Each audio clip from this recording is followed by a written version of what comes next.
Good morning, fellow humans. So today I'm on the rooftop of Kiwi Backpackers and I'm going to be heading to the International Mountain Museum, which is around a 20-minute cycle from here.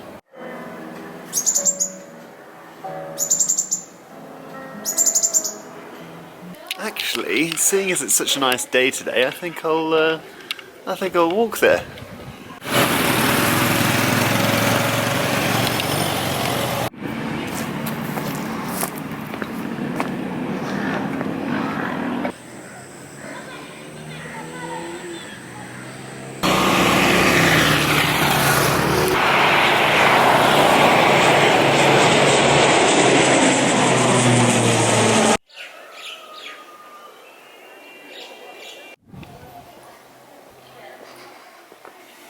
Oh, look at you guys!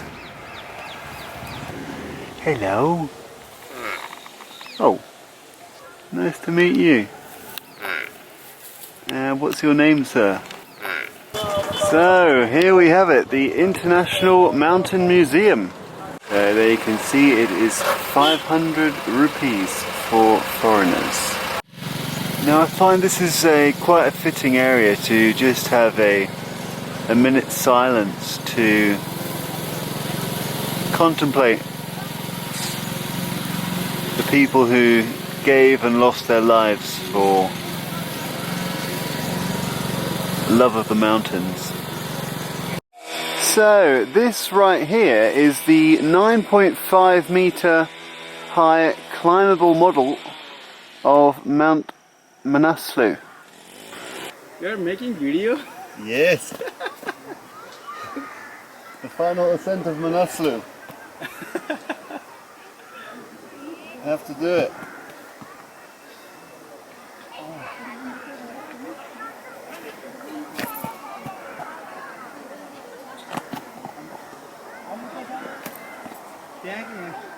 Oh yeah, this is good. Yes, slippers.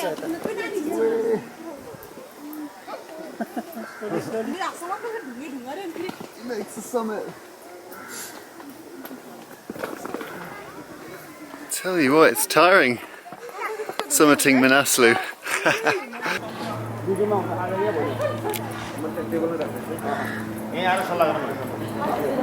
This sizable museum is devoted to the mountains of Nepal, the mountaineers who climbed them, and the Nepalese people who call them home. There she is, Mount Everest, Sagarmatha, 8,848 meters, the biggest of them all.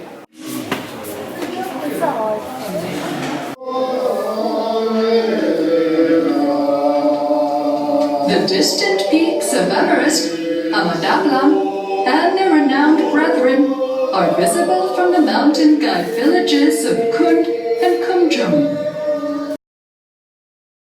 Now, the Sherpas are one of the ethnic groups of Nepal, and they're the Himalayan people. The word Sherpa is a combination of two words, Shia, east, and Pa, people. So the word Sherpa literally means people of the east.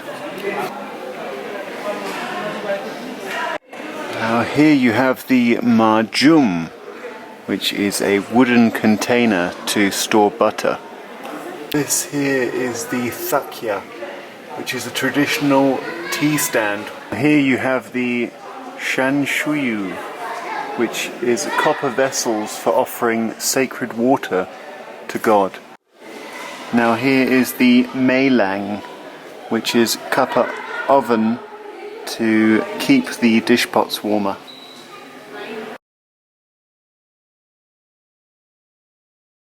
Now most Nepali people refer to the mountain as Sagarmatha, meaning head of sky, and speakers of Tibetan languages, including the Sherpa people of northern Nepal, refer to the mountain as Chomo Lunma, Tibetan for Mother Goddess of the country. Now K2, also known as Mountain Godwin Austen, is the mountain peak in the Karakoram range of the Western Himalayas.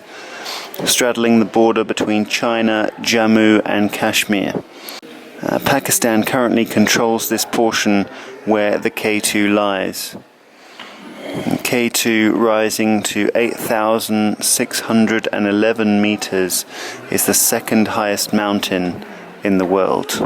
Kanchenjunga is the most easterly of the 8,000 meter peaks and stands at 8,586 meters.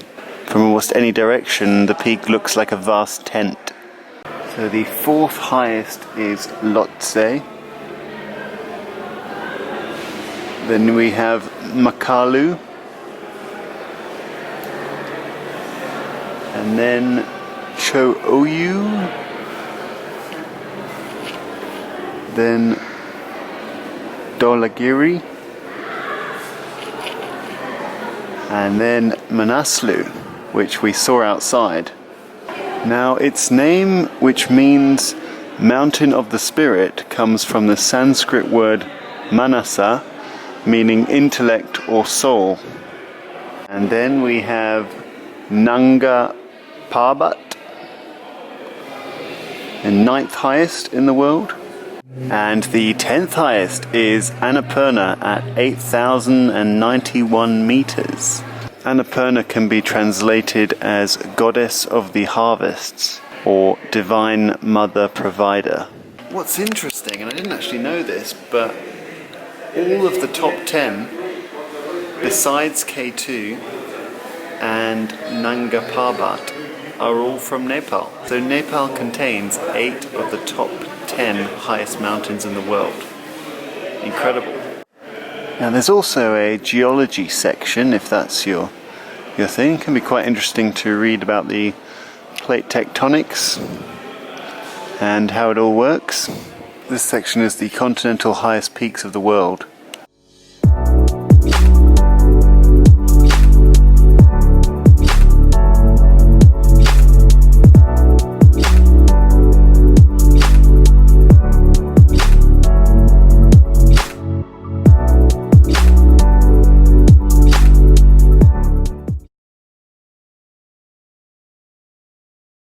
Now this is the section of epic mountain photos.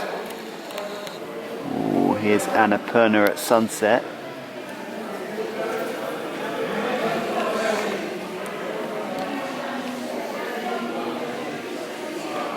Here's a really amazing photo of Kanchenjunga. This here is a beautiful photo of Annapurna 1. Wow, amazing. And this one here of Manaslu. The photo is taken by the Japanese Alpine Club. Here is a magnificent photo of Mount Everest. Here is the south ridge of Lhotse. Imaging Everest. This photo is of Tenzing Norgay, first man to summit Everest.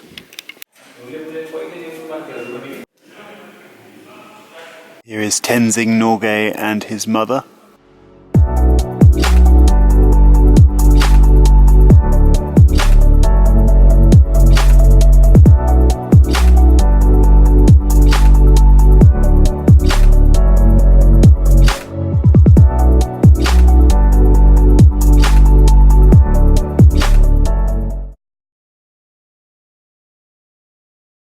This photo is really interesting and very significant. The Gyagio Glacier, which is in the Khumbu Valley in the Everest region. Now here you can see how it looks like in August 1970 and here in May 2009 with the rapid melting and the expansion of the glacial lake. Wow, that is quite staggering.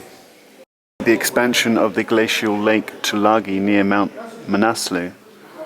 Now this was the glacial lake in 1975, 1992, 2005, 2008 and 2009.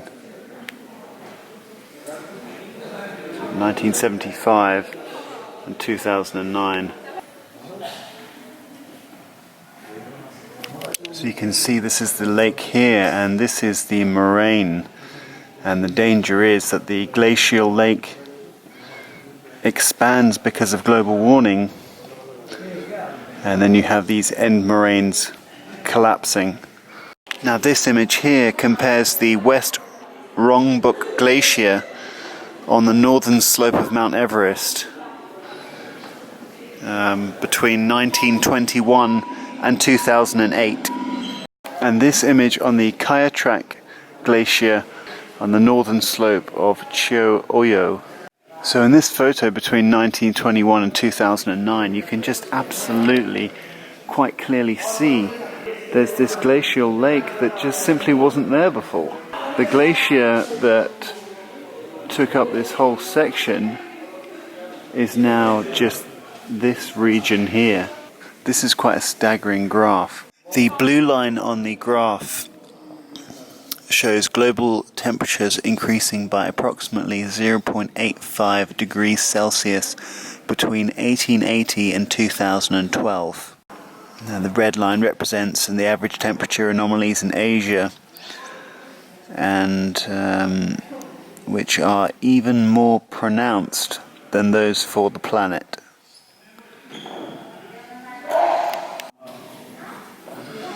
The Hindu Kush Himalayan region is also warming, with greater increases occurring at higher altitudes. As temperatures rise, so do the chances for extreme precipitation events like severe storms and heavy rainfall. In the past 50 years, Nepal's urban population has grown exponentially. In 2011, there were 15 times more people living in cities than in 1960.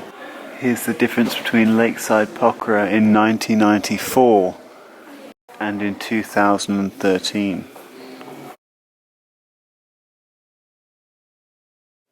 And here, Buddha, Kathmandu.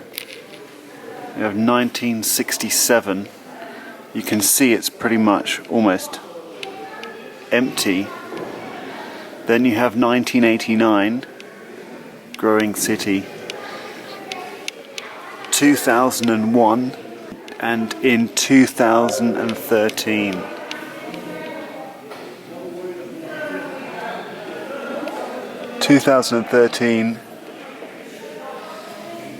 And 1967.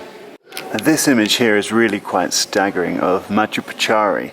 You've got January 1973. You can see the ice all around here. And then January 2011.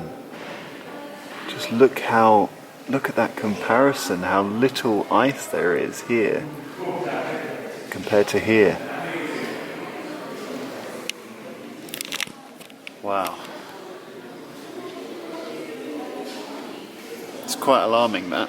Now in this picture you can actually see the black carbon reaching up into the clouds. You can see here sort of a dusty black colour. Now several communities in the upper Mustang regions of Nepal are also being affected by climate change.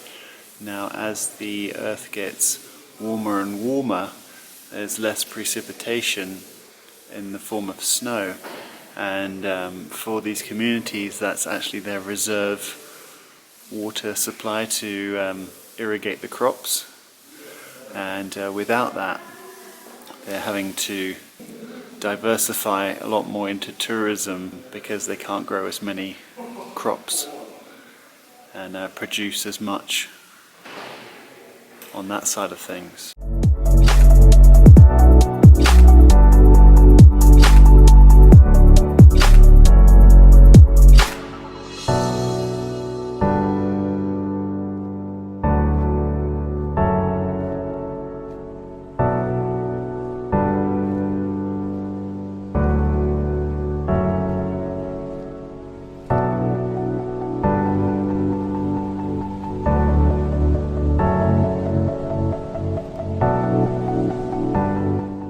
These are the ropes that are used for the descent And these are the ropes used for the ascent.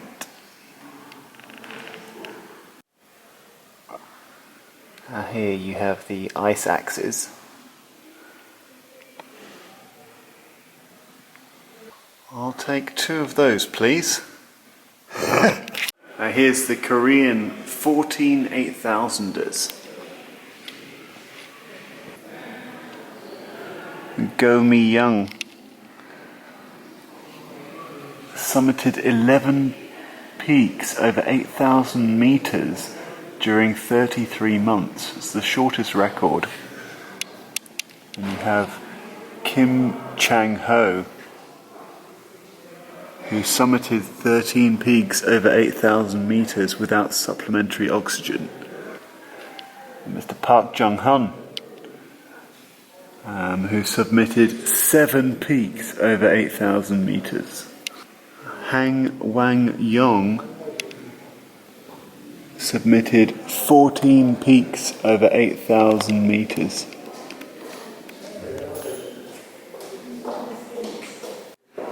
Now, if you think 14's impressive, Park Yong-sok summited 14 peaks over 8,000 meters, summited 7 continental highest peaks, and reached the 3 poles. Oh my days, look at that. That is a heavy schedule. If you think your life's busy, check out Park Yong-seok.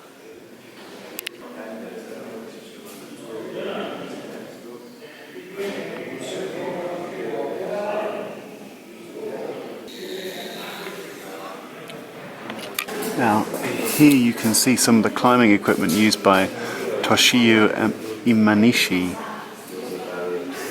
to climb Manaslu. Got an altimeter there, thermometer, binoculars. These are the inner socks. Oh my days, look at that. Inner socks. Air mattress and sleeping bag. And check out his American trouser. Wow, the size of that. These are the journals he wrote, and look at the shoes here. Wow. And there he is, on top of Manasulu. It's the expedition team. And there is Manasulu itself. Wow. What an amazing museum. Honestly, incredible. And as we're walking around the museum, I've just spotted, look at that. Talking about mountains inside the museum, let's have a look outside the museum. You can see Annapurna. Ah yes, Annapurna Base Camp. I have been here in 2014. It really is absolutely fantastic, this museum.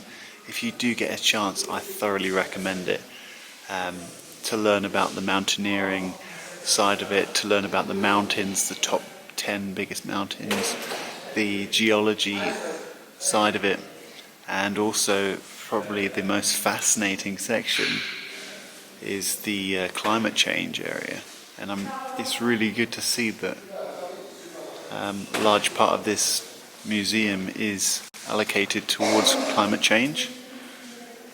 And it's just absolutely staggering to see the pictures of all these melted glaciers and the difference between these mountains in 1950s and 60s and now. And the massive expansion of the cities in Nepal. It's really quite alarming. Wow, that museum really was a really enthralling experience. So much to learn. Oh. It's definitely a place you can spend several hours.